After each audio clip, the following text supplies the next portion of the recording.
Hello guys, welcome back to my YouTube channel yes के study a way of success. मैं हूं आपका educator Shivam Mishra और यहाँ पे प्यारे बच्चों पूरा 25 बहुत ही महत्वपूर्ण प्रश्नों के लेके आया हूं कक्षा 10वीं हिंदी के लिए। और कुल मिला के इसमें 6 टॉपिक, जी हाँ टोटल 6 टॉपिक से रिलेटेड प्यारे बच्चों सबसे महत्वपूर्ण प्रश्न हैं जो कि आपके बोर्ड में सबसे महत्वपूर्ण है। और ये 100% श्योर है कि बोर्ड एग्जाम 2022 में जरूर से जरूर आए कक्षा 10वीं वाले, तो इसको आप जरूर से जरूर पढ़ लीजिए। टॉपिक 6 से टॉपिक 6 कुल मिला के 6 टॉपिक है इसमें, जो कि 25 महत्वपूर्ण प्रश्न हैं।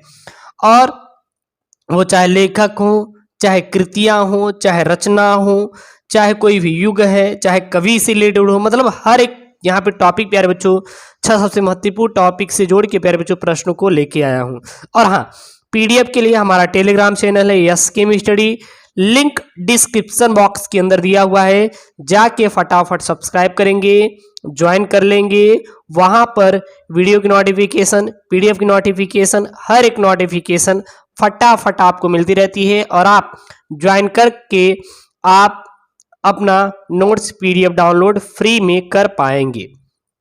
तो बहुत ही महत्वपूर्ण प्यारे बच्चों प्रश्न है, अगर इसको पढ़ लेते हैं तो गारंटी है कि बहुविकल्पी आपका इस बार 20 अंक का आने वाला है, 20 अंक का आने वाला है।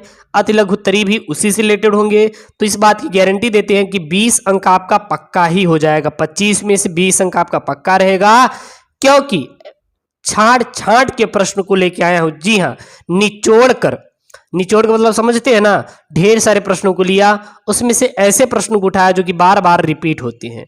तो सबसे पहला प्रश्न है, घनानंद और भूषण रीतिकाल के किस धारा के कवि हैं? जो घनानंद और जो भूषण थे वो रीतिकाल के किस धारा के कवि हैं? तो घनानंद और जो भूषण है ये रीतिकाल के किस धारा कवि हैं? तो यह है प्यारे बच्चों, घनानंद और भूषण दोनों रीति मुक्त काव्य धारा के कवि हैं। दे देगा कि घनानंद और भूषण रीतिकाल के किस धारा के कवि हैं, तो आपको एग्जैक्ट इसका आंसर देना होगा कि घनानंद और भूषण दोनों रीति मुक्त काव्य धारा के कवि हैं। किस धारा के कवि हैं घनानंद और भूषण? तो आपको सीधा बता देना है, रीति मुक्त काव्य धारा के कवि हैं। क्लियर है इतना? चलिए अगला प्रश्न है यहाँ पे। अगला प्रश्न ये है कि निम्नलिखित रचनाओं में से किसी एक रचना के कवि का नाम लिखिए। यानी कि यहाँ पे 4 रचनाएं हैं, इसमें से किसी एक कवि का नाम लिखना है, लेकिन आपको चारों का चारों बताएंगे, ठीक है ना। इसमें केवल एक ही देगा, लेकिन हम चारों का चारों बताएंगे। तो पहला है वैराग्य संदीपनी, किसकी रचना है? दूसरी है प्रेम वाटिका, यह किसकी रचना है? तीसरी है ग्राम्य गीत, यह किसकी रचना है? और चौथी है मुकुल, यह किसकी रचना है? तो निम्नलिखित रचनाओं में से किसी एक रचना के कवि का आपको नाम बताना है। तो वैराग्य संदीपनी किसकी रचना है? तो वैराग्य संदीपनी जो है यह तुलसीदास जी की रचना है। लिख लीजिए, वैराग्य संदीपनी किसकी रचना है? तुलसीदास जी की रचना है। दूसरी है प्रेम वाटिका, किसकी रचना है? प्रेम वाटिका किसकी रचना है? तो प्रेम वाटिका है प्यारे बच्चों रसखान जी की रचना है। प्रेम वाटिका किसकी रचना है? रसखान जी की रचना है। अगला है यहाँ पे तीसरा, ग्राम्य संगीत, ग्राम्य गीत या संगीत किसकी रचना है? राम नरेश त्रिपाठी जी की है। राम नरेश त्रिपाठी जी क्या है? ग्राम्य गीत। मुकुल किसकी रचना है? जो मुकुल है यह सुभद्रा कुमारी चौहान जी की रचना है। तो मुकुल प्यारे बच्चों किसकी रचना है? तो मुकुल आप याद रखिएगा, जो मुकुल है यह किसकी रचना है? यह सुभद्रा कुमारी चौहान जी की रचना है। अगला प्रश्न है प्यारे बच्चों जो कि आपके लिए बहुत ही महत्वपूर्ण है। प्रश्न क्या है? घनानंद किस युग के कवि हैं? उनकी एक रचना का नाम लिखिए। यानी जो घनानंद है यह किस युग के कवि माने जाते हैं और इनकी किसी एक रचना का नाम लिखना है। तो घनानंद रीतकालीन कवि हैं। जो घनानंद कौन है? तो घनानंद रीतकालीन कवि हैं। उनकी एक चर्चित रचना है सुजान सागर। सुजान सागर किसकी है? घनानंद की। घनानंद कौन है? रीतिकालीन कवि हैं। उनकी एक चर्चित रचना क्या है? सुजान सागर जी है। क्लियर है प्यारे बच्चों? अगला है प्रश्न यहाँ पे। प्रश्न क्या है? जयशंकर प्रसाद 2 ऐतिहासिक नाटकों के नाम लिखे। जयशंकर प्रसाद के 2 ऐतिहासिक नाटक कौन कौन से हैं? पहला है चंद्रगुप्त, दूसरा है अजातशत्रु। तो जयशंकर प्रसाद के 2 ऐतिहासिक नाटकों के नाम चंद्रगुप्त और अजात शत्रु, ये दोनों प्यारे बच्चों जयशंकर प्रसाद के 2 ऐतिहासिक नाटकों के नाम हैं। अगला प्रश्न है लहरों के राजहंस के रचनाकार का नाम लिखिए। लहरों के राजहंस के रचनाकार का नाम क्या है? तो मोहन राकेश। जो मोहन राकेश जी हैं यह कौन है? तो लहरों के राजहंस एक रचना है, उसके क्या है रचनाकार है, नाम क्या है? मोहन राकेश। तो मोहन राकेश कौन है? लहरों के राजहंस के रचनाकार है। क्लियर है।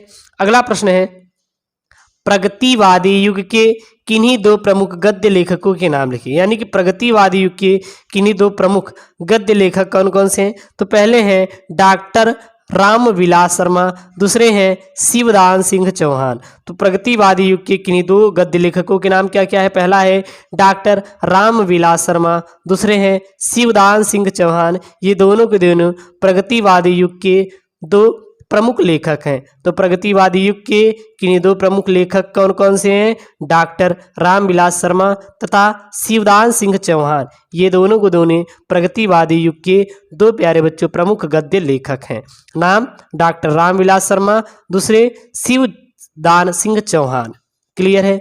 अगला प्रश्न है प्यारे बच्चों शुक्ल युग के 2 जीवनी लेखकों के नाम लिखिए। यानी शुक्ल युग के 2 जीवनी लेखकों के नाम क्या क्या है? तो पहले है राम नरेश त्रिपाठी। पहले कौन है? राम नरेश त्रिपाठी। या शुक्ल युग के 2 जीवनी लेखकों के नाम लिखिए, लिखना है जो कि जीवनी लिखते थे। तो जीवनी लेखकों के नाम क्या? पहला है राम नरेश त्रिपाठी, दूसरा है मनम नाथ गुप्त। ठीक है ना, मनमत नाथ गुप्त। अगला प्यारे बच्चों प्रश्न क्या है? शुक्लोत्तर युग के 2 प्रमुख आलोचकों के नाम लिखिए। यानी शुक्लोत्तर युग के 2 प्रमुख आलोचक कौन कौन से हैं? तो पहले है डॉक्टर रामविलास शर्मा, दूसरे हैं डॉक्टर नागेंद्र। तो डॉक्टर रामविलास शर्मा और डॉक्टर नागेंद्र ये दोनों शुक्लोत्तर युग के 2 प्रमुख आलोचकों के नाम है। तो शुक्लोत्तर युग के 2 प्रमुख आलोचक कौन कौन से हैं? डॉक्टर रामविलास शर्मा और डॉक्टर नागेंद्र। और इसके पहले प्यारे बच्चों एक प्रश्न था कि प्रगतिवादी युग के 2 प्रमुख गद्य लेखक कौन कौन से हैं?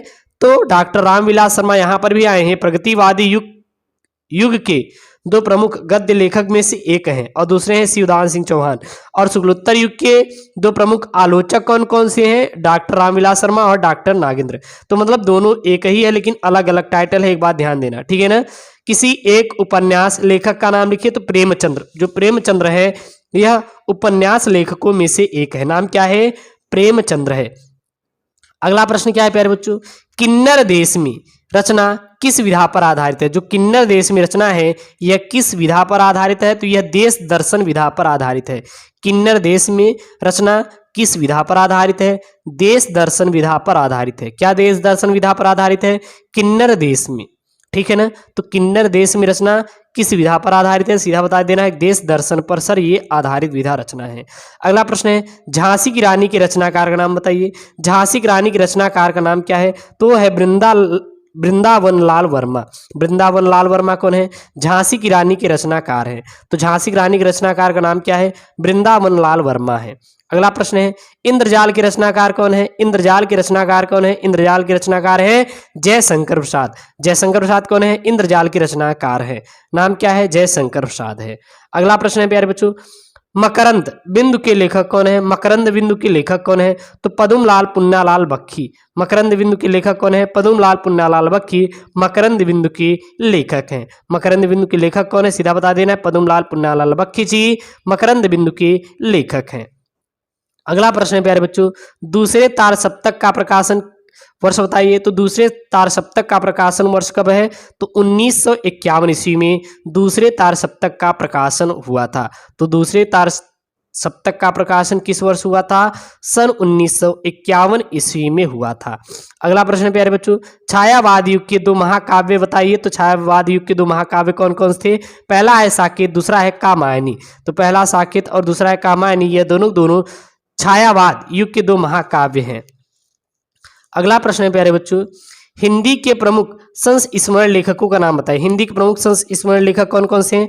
पदम सिंह शर्मा, बनारसी दास चतुर्वेदी और हरिभाऊ उपाध्याय। ये तीनों के तीनों हिंदी साहित्य के प्रमुख संस्मरण लेखकों के नाम है। तो हिंदी के प्रमुख संस्मरण लेखकों का नाम क्या है? पद्म सिंह शर्मा, बनारसी दास चतुर्वेदी और हरिभाव उपाध्याय। ये प्यारे बच्चों हिंदी के प्रमुख संस्मरण लेखकों के नाम है। अगला प्रश्न है, उसने कहा था किस विधा की रचना है? कहानी है। यह किस विधा की रचना है? कहानी है। किसकी है? चंद्रधर शर्मा गुलेरी। बात समझिएगा, उसने कहा था किस विधा की रचना है? यह एक कहानी है। किसकी है? चंद्रधर शर्मा यानी कि गुलेरी जी की है। अगला प्रश्न है, सरस्वती पत्रिका के संपादक का नाम लिखिए। सरस्वती पत्रिका के संपादक का नाम क्या है? आचार्य महावीर प्रसाद द्विवेदी है। आचार्य महावीर प्रसाद द्विवेदी जो है यह सरस्वती पत्रिका के संपादक हैं। तो सरस्वती पत्रिका के संपादक का नाम लिखिए आचार्य महावीर प्रसाद द्विवेदी। अगला प्रश्न प्यारे बच्चों, महादेवी वर्मा के किसी एक रेखा चित्र विधा की रचना लिखिए। तो महादेवी वर्मा की किसी एक रेखा चित्र विधा की रचना क्या है? स्मृत की रेखाएं। स्मृत की रेखाएं जो है यह महादेवी वर्मा के किसी एक रेखा चित्र विधा की रचना है। अगला प्रश्न प्यारे बच्चों, आवारा मसीहा किस विधा पर आधारित रचना है? जो आवारा मसीहा है यह जीवनी विधा पर आधारित रचना है। आवारा मसीहा किस विधा पर आधारित रचना है? तो आवारा मसीहा जीवनी विधा पर आधारित रचना है। अगला और लास्ट प्रश्न प्यारे बच्चों, किसी एक डायरी लेखक का नाम लिखिए। तो किसी एक डायरी लेखक का नाम क्या है? वो है डॉक्टर धीरेन्द्र वर्मा। जो डॉक्टर धीरेन्द्र वर्मा है यह डायरी के लेखक हैं। तो डायरी के लेखक कौन है? डॉक्टर धीरेन्द्र वर्मा है। तो यह कक्षा 10वीं के बहुत ही महत्वपूर्ण 25 महत्वपूर्ण इंपॉर्टेंट प्रश्न है कक्षा 10वीं हिंदी के, और 20 अंक पक्का मिलेंगे। यहीं से प्रश्न आएंगे, इससे बाहर नहीं आएगा। जो कि 6 इंपॉर्टेंट टॉपिक से यहाँ से प्यारे बच्चों प्रश्नों को उठाया था। ऐसे वीडियो चाहे तो चैनल को जरूर सब्सक्राइब करें। ओके दोस्तों, थैंक यू, जय हिंद।